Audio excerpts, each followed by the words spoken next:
जय हिंद दोस्तों। तो आ गया हूं मैं लेकर के आपके लिए best 200 MCQs for UPPCL assistant accountant exam 2021 का पार्ट नंबर 10। देखो वैसे तो मुझे पता है कि आप सभी लोग मेरी जितने भी सीरीज निकली है यानी कि पार्ट 1 से लेकर के पार्ट 9 तक आप लोग उसको रेगुलर वॉच कर रहे हो और उसको इतना ज्यादा सपोर्ट करने के लिए, उसको इतना अच्छा प्यार देने के लिए बहुत बहुत शुक्रिया आपका। लेकिन फिर भी जो लोग इस पार्ट 10 को ही पहली बार देख रहे हो तो मेरी आपसे रिक्वेस्ट है कि जा करके उस वीडियो को देखो, यानी कि पार्ट 1 से लेकर के पार्ट 9 तक जितने हमारे वीडियोस बने हुए हैं उनको जाकर के जरूर से देख लेना, क्योंकि यहाँ पर हमने एक इनिशियल लिया हुआ है, हमने एक स्टार्टिंग करी है कि हम यहाँ पर जितने भी 200 एमसीक्यूज करवाएंगे वो सारे के सारे जितने भी यहाँ पर 200 एमसीक्यूज होंगे, ध्यान से सुनिएगा, वही सारे एमसीक्यू आपको यूपीपीसीएल असिस्टेंट अकाउंटेंट एग्जाम 2021 में देखने को मिलने वाले हैं। उन्हीं 200 एमसीक्यूज में से आपके कुछ क्वेश्चंस होंगे, कुछ क्या कहूं तो पूरे पूरे वही क्वेश्चंस होंगे, 200 एमसीक्यूज में ही कवर अप हो जाएंगे आपके सारे क्वेश्चन। तो प्लीज जाकर के उसको देखो और इस वीडियो को देखते टाइम कॉपी और पेन साथ में लेकर के बैठना। और एक बात और मैं आपको रिमाइंड करा दूं कि ये हमारा 200 क्वेश्चन का पार्ट नंबर 10 लास्ट है, यानी कि इस वीडियो में हमारे 200 क्वेश्चंस, इस वीडियो में हमारे 200 क्वेश्चंस सारे पार्ट्स को मिला करके, यानी कि पार्ट 1 से लेकर के पार्ट 10 जितना भी मैंने आपको पार्ट करवाया है उन सारे पार्ट्स को अगर हम मिला दे तो हमारे यहाँ पर 200 क्वेश्चंस टोटल कवर अप हो जाएंगे। तो प्लीज जाकर के, मैं फिर से बोल रहा हूं, फिर से रिक्वेस्ट कर रहा हूं कि जाकर के उस सीरीज को जरूर से देख लेना, आपको बहुत फायदा होगा। आपको क्वेश्चन देखकर ही लगेंगे कि हाँ यार क्वेश्चन का लेवल बहुत अच्छा है और क्वेश्चंस यहीं से आएंगे। ये हम लोग की 100% गारंटी है कि यहीं से क्वेश्चंस आपके आने वाले हैं। ठीक है, तो जा करके उसको देख लेना। चलो फिर बिना टाइम गवाए हुए आज के वीडियो को स्टार्ट करते हैं। इस 200 क्वेश्चंस का जो टारगेट है उसको आज यार फाइनली खत्म कर ही देते हैं। 200 क्वेश्चन आज कवर हो ही जाएंगे। ठीक है, पूरा का पूरा कवर हो जाएगा। आप सारे वीडियोस को देख लिए हो, उसको याद कर लियो, बहुत अच्छी बात है। नहीं देखे हो तो अभी भी फिलहाल कोई ऐसा लेट नहीं हुआ है, टाइम नहीं गया है पूरा का पूरा। प्लीज जाकर के देखो, नोट्स बनाओ, याद कर लो। ठीक है, कोई देर नहीं है, अच्छे से माइंड फ्रेश करके पढ़ो। ठीक है, चलो फिर स्टार्ट करते हैं। मैं शिवांशर आपका, आप जुड़े हैं मिशन विद आकाश के साथ। चलते हैं अपने फर्स्ट क्वेश्चन की तरफ। तो देखिए आज का जो फर्स्ट क्वेश्चन है हमसे क्या बोल रहा है, इन अ लार्ज डीबीएमएस, यानी कि जो अपना डीबीएमएस होता है तो उसमें जो एक बड़ा डीबीएमएस होता है उसके बारे में हमसे पूछ रहा है। ठीक है, कि एक बड़े डीबीएमएस की क्या खासियत होती है।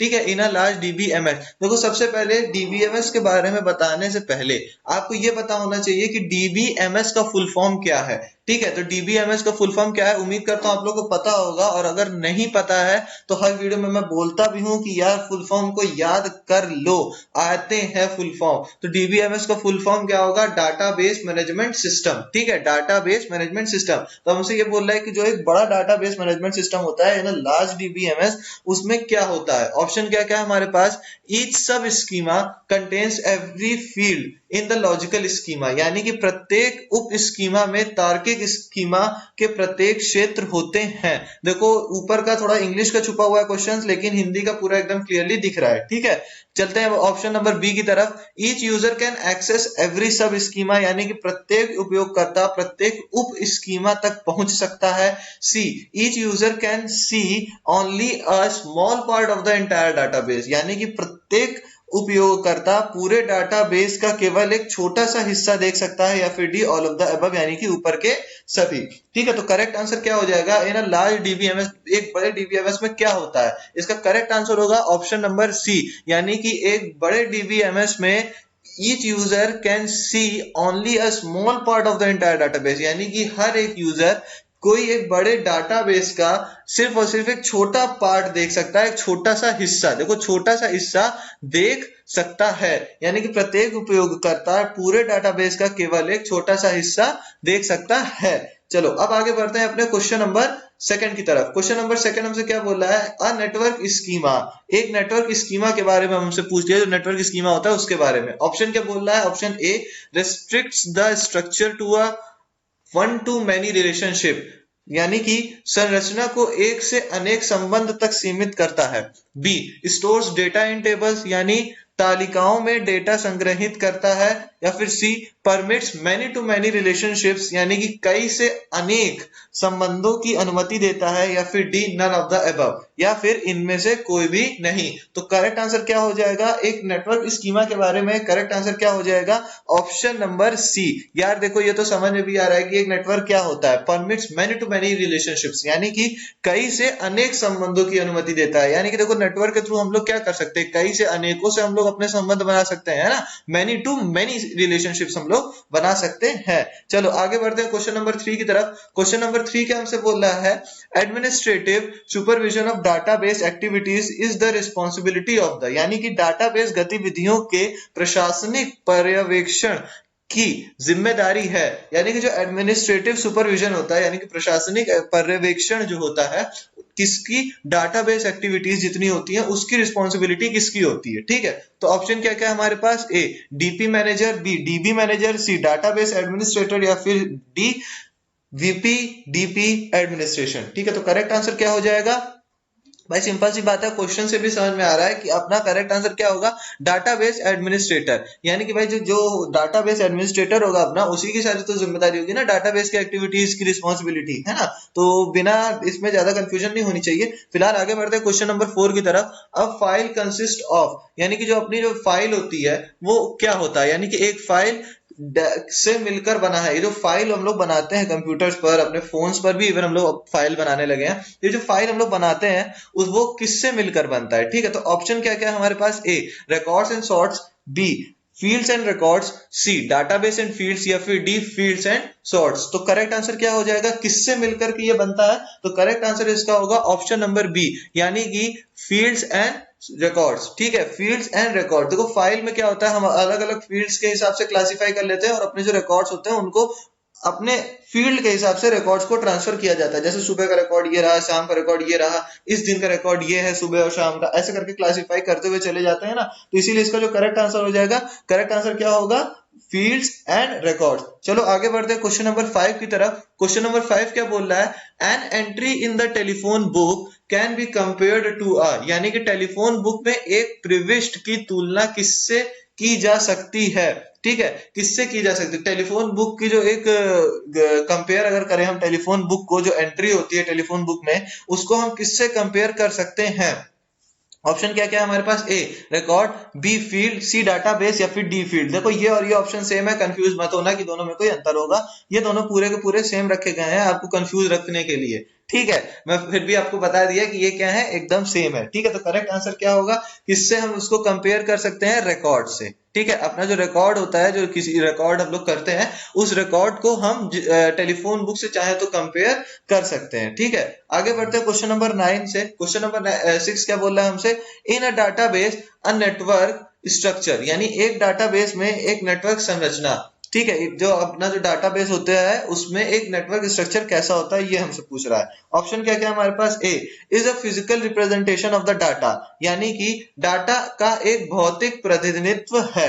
ठीक है, B allows many to many relationship, यानी कि कई से अनेक संबंधों की अनुमति देता है, या फिर C allows only one to one relationship, या फिर केवल एक से एक संबंध की अनुमति देता है, या फिर D none of the above, यानी कि इनमें से कोई नहीं। तो करेक्ट आंसर क्या हो जाएगा, किसी भी डाटाबेस में नेटवर्क स्ट्रक्चर कैसा होता है।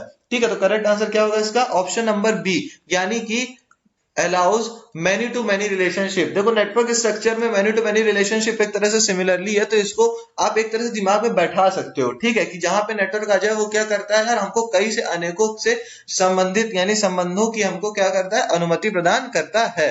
आगे बढ़ते हैं क्वेश्चन नंबर 7 की तरफ। Which of the following is at the highest level in the hierarchy of data organisation, यानी कि डाटा संगठन के पदानुक्रम में निम्न में से कौन उच्चतम स्तर पर है। यानी कि अगर हम नीचे दिए गए ऑप्शंस को अगर हम लोग एक तरह से हायरार्की का मतलब होता है पदानुक्रम, ठीक है, यानी क्रम अनुसार अगर हम उनको रखें तो कौन से सबसे ऊपर जाएगा। ठीक है, कौन से सबसे हाईएस्ट लेवल पे है। ठीक है, हाईएस्ट लेवल पर क्या होगा, option A data bank, B database, C data record, या फिर डी डाटा फाइल। तो करेक्ट आंसर क्या होगा, करेक्ट आंसर इसका होगा option number B, option B यानी कि डाटा बेस। ठीक है, सबसे ऊपर क्या जाएगा, डाटा बेस। आगे बढ़ते हैं क्वेश्चन नंबर 8 की तरफ। क्वेश्चन नंबर 8 हमसे क्या बोल रहा है, which language is used by most of the DBMS for helping their users, यानी कि टू एक्सेस डेटा, यानी कि अधिकांश डीबीएमएस अपने उपयोगकर्ताओं को डेटा तक पहुंचने में मदद करने के लिए किस भाषा का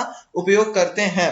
जैसे कि जो अपने डीबीएमएस होते हैं तो इनमें जो ऐसी कौन सी लैंग्वेज होती है जो कि मदद करती है, हेल्प करती है यूजर्स को डेटा को एक्सेस करने में, कौन सी ऐसी लैंग्वेज होती है डीबीएमएस में जो कि हेल्प करती है यूजर्स को किस चीज में, डेटा को एक्सेस करने में। ठीक है, तो करेक्ट आंसर क्या होगा इसका, ऑप्शन हमारे पास क्या क्या है, ए क्वेरी लैंग्वेज, बी एचएलएल, सी 4GL या फिर डी एसक्यूएल। देखो फुल फॉर्म्स में सब मैं बताता हूं, इसमें नहीं बताऊंगा, जा करके फुल फॉर्म सर्च करो, अपने से नोट डाउन करो।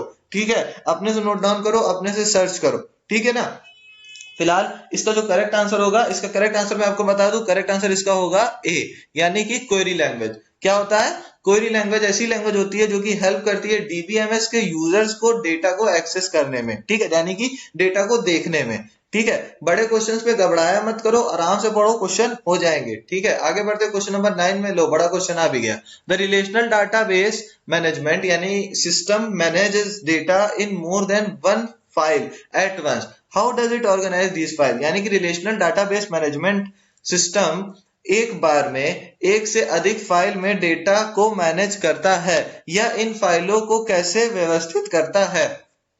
अब हमसे ये बोल रहा है कि जो है, जो हमारा आरडीबीएम होता है, ठीक है, यानी कि रिलेशनल डाटाबेस मैनेजमेंट सिस्टम, यहां से देखो तुम्हें एक चीज का वो फुल फॉर्म मिल गया आरडीबीएम का।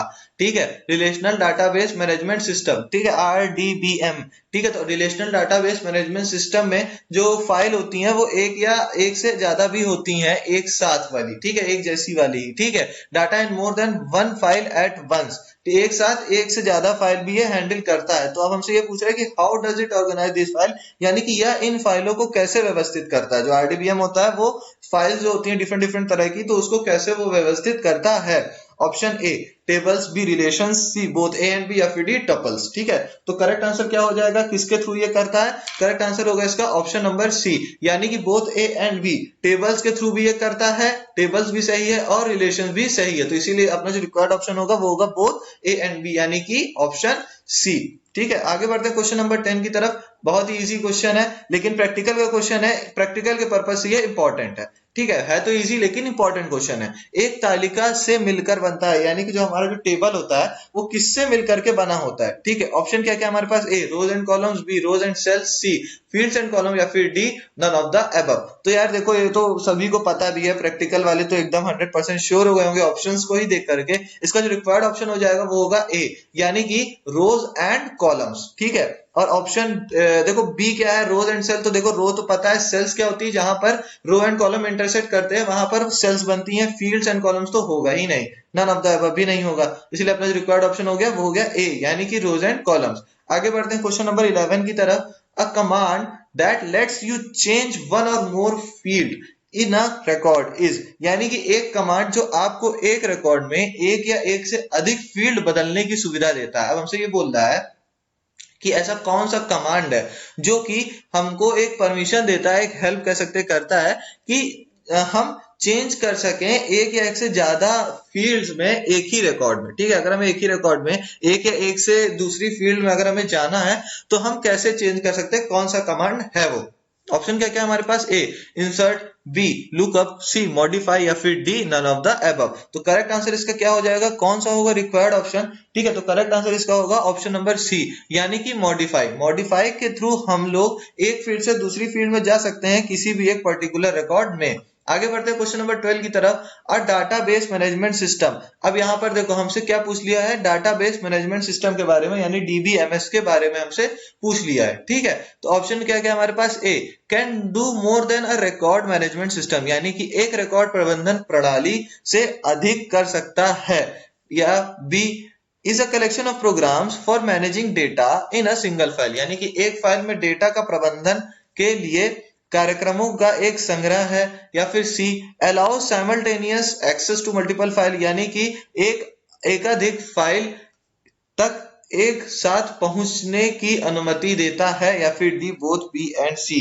तो करेक्ट आंसर इसका क्या हो जाएगा, क्या होता है डीबीएमएस, डाटाबेस मैनेजमेंट सिस्टम क्या होता है, हमसे ये पूछ रहा है। ठीक है, करेक्ट आंसर इसका क्या होगा? करेक्ट आंसर इसका होगा ऑप्शन नंबर डी, यानी कि बोथ बी एंड सी। क्या क्या करता है डाटाबेस मैनेजमेंट सिस्टम? बी भी सही है इसका। Is a collection of programs for managing data in single file, यानी कि एक फाइल में डेटा के प्रबंधन के लिए कार्यक्रमों का एक संग्रह है। और क्या है? सी भी ऑप्शन सही है इसका।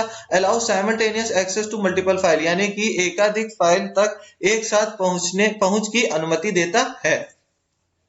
आगे बढ़ते हैं क्वेश्चन नंबर 13 की तरफ। ठीक है, क्वेश्चन नंबर 13 क्या है? The physical location of a record is determined by a mathematical formula that transforms a file key into a record location in a या an। ऑप्शन क्या क्या हमारे पास? हिंदी में इसको एक बार लेकिन पहले पढ़ेंगे। एक रिकॉर्ड का भौतिक स्थान एक गणितीय सूत्र द्वारा निर्धारित किया जाता है जो एक फाइल कुंजी को एक रिकॉर्ड स्थान में ए या एन में बदल देता है। ठीक है, तो करेक्ट आंसर क्या होगा इसका? पहले ऑप्शंस पढ़ लें यार एक बार। A hashed file, B subsequent file, C B tree file, या फिर डी इंडेक्स्ड फाइल। तो करेक्ट आंसर क्या हो जाएगा? करेक्ट आंसर क्या होगा इसका? करेक्ट आंसर होगा इसका option number A, hashed file. ठीक है, हैश्ड फाइल इसका करेक्ट आंसर होगा। आगे बढ़ते हैं क्वेश्चन नंबर 14 की तरफ। Information can be transform between DBMS and अ, यानी कि सूचना डीबीएमएस और ए के बीच स्थानांतरित की जा सकती है। देखो अब हमसे पूछ रहा है कि जो इंफॉर्मेशन होती है, कैसी भी इंफॉर्मेशन है अगर हमारे पास, तो उसको हम लोग डीबीएमएस और एक किसमें हम लोग ट्रांसफॉर्म इंफॉर्मेशन को ट्रांसफर हम लोग कर सकते हैं। तो ऑप्शन क्या क्या है हमारे पास? A word processor program, B graphics program, C spreadsheet program, या फिर D all of the above. तो करेक्ट आंसर क्या हो जाएगा? किसके किसके बीच हम डीबीएमएस और एक और चीज के बीच में हम लोग इसको ट्रांसफॉर्म कर सकते हैं। ठीक है, करेक्ट आंसर क्या हो जाएगा इसका? 14 का करेक्ट आंसर होगा ऑप्शन नंबर डी, यानी कि ऑल ऑफ द अबव। यानी कि डीबीएमएस से हम word processor program, graphics program या फिर स्प्रेडशीट प्रोग्राम, हम चाहे जहां चाहेंगे इन तीनों में से हम अपनी इंफॉर्मेशन को वहां पे ट्रांसफर कर सकते हैं बिना किसी दिक्कत के। ठीक है, आगे बढ़ते हैं अपने आज के लास्ट क्वेश्चन पे, और अपने एक तरह से हम कह सकते हैं 200 क्वेश्चन पर। पूरे पार्ट नंबर 1 से लेकर के पार्ट अगर 10 को हम लोग मिला दें तो ये अपना कौन सा क्वेश्चन है? 100th क्वेश्चन है। ठीक है, 15th वाला ये जो है ये अपना 200th क्वेश्चन है अपना। ठीक है, 200th क्वेश्चन है ये अपना। याद रखिएगा, जा करके जो मेरे पिछले पार्ट्स हैं उनको प्लीज जा करके देख लेना, जो पहली बार देख रहे हो, और जो देख चुके हो तो फिर से अगर आपका मन हो तो आप उसको देख सकते हैं। आप ही लोग का रिवाइज होगा, कोई दिक्कत नहीं है। ठीक है, ऑप्शन क्या क्या है? ऑप्शन पहले पढ़ने से पहले क्वेश्चन को पढ़ लिया जाए। द मैनेजमेंट इंफॉर्मेशन सिस्टम, देखो यहां पर तुम्हें एमआईएस का फुल फॉर्म मिल गया। एमआईएस का फुल फॉर्म क्या होता है? Management information system, structure with one main computer system as called a. ठीक है, एक मुख्य कंप्यूटर प्रणाली के साथ प्रबंधन सूचना प्रणाली एमआईएस संरचना जिसे हम कहते हैं, क्या कहते हैं भैया? ऑप्शन क्या है हमारे पास? A decentralised MIS structure, B centralised MIS structure, C hierarchical MIS structure, या फिर D distributed MIS structure. Correct answer क्या हो जाएगा इसका? यानी कि एमआईएस जिसमें स्ट्रक्चर होता है एक कंप्यूटर में। ठीक है, एक मेन कंप्यूटर में एमआईएस स्ट्रक्चर जिसमें होता है उसे हम लोग क्या कहते हैं? ठीक है, उस कंप्यूटर पर मेन कंप्यूटर सिस्टम कॉल्ड है। तो उसे हम एक जो मेन कंप्यूटर सिस्टम होता है जिसमें एमआईएस खुद में एक एडजस्ट होता है। एमआईएस किसमें एडजस्ट होता है? ऑप्शन हमारे पास हमने पढ़ लिए हैं, एक बार फिर से आपको मैं पढ़ के बता देता हूं। Decentralised MIS structure, centralised MIS structure, hierarchical MIS structure, या फिर डिस्ट्रीब्यूटेड एमआईएस स्ट्रक्चर। तो करेक्ट आंसर क्या हो जाएगा अपना? करेक्ट आंसर इसका होगा ऑप्शन नंबर बी, यानी कि centralised MIS structure. Correct answer क्या हो जाएगा? Centralised MIS structure. तो उम्मीद करता हूं आपको ये हमारी पूरी सीरीज पसंद आई होगी। ठीक है, और अगर आपको पसंद आई है तो प्लीज इसको अपने सभी दोस्तों को भी शेयर करना, ताकि यार वो लोग भी पढ़ सकें अच्छे से, उनकी भी प्रिपरेशन अच्छे से हो सके। चलो आज की वीडियो में इतना ही, मिलते हैं नेक्स्ट वीडियो में, तब तक के लिए बाय बाय। मेरे पूरे पार्ट को इतना ज्यादा साथ देने के लिए, उसको इतना ज्यादा सपोर्ट देने के लिए आप लोगों का बहुत शुक्रिया। थैंक यू, जय हिंद।